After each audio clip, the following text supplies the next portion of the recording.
Hey, what's up? Zeliwipin here for a new tutorial on coding. Today we'll just explore the world of function.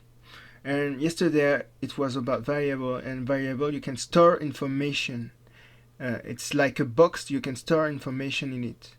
You have to understand that in computer everything is about like data. Everything is about information. So yesterday we explored variables, and today we will explore functions. And functions are nothing else but a block of code that you can name, and then you can run it. It performs a task. Let's say, for example, that we want to print a name, print Boris. Okay, and that alone is just one line of code, and when we run it, it prints Boris.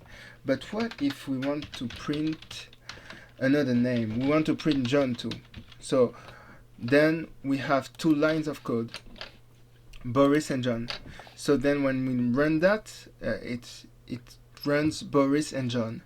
But with functions, the thing is that you can store these two lines of code into one thing that is called a function, and then this thing will run the two lines of code. So to make a function, you have to use the def keyword.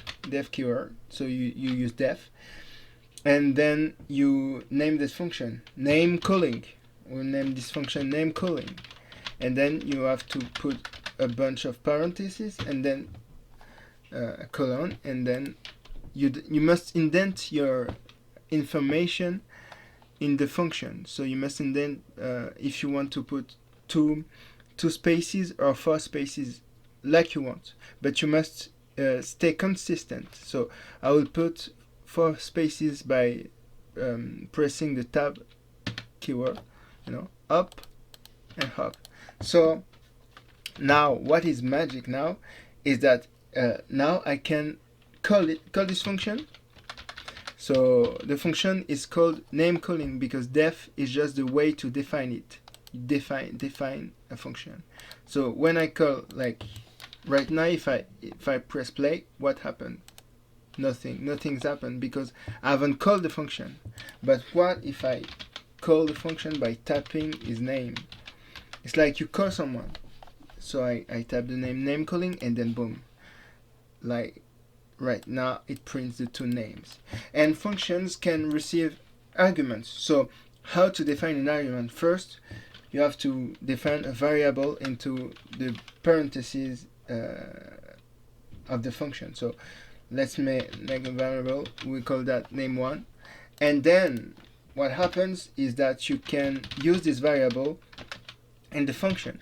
So you can use the variable name1 here, and so the magic of it is that right now when you call the function, like name calling, you can put a variable in it.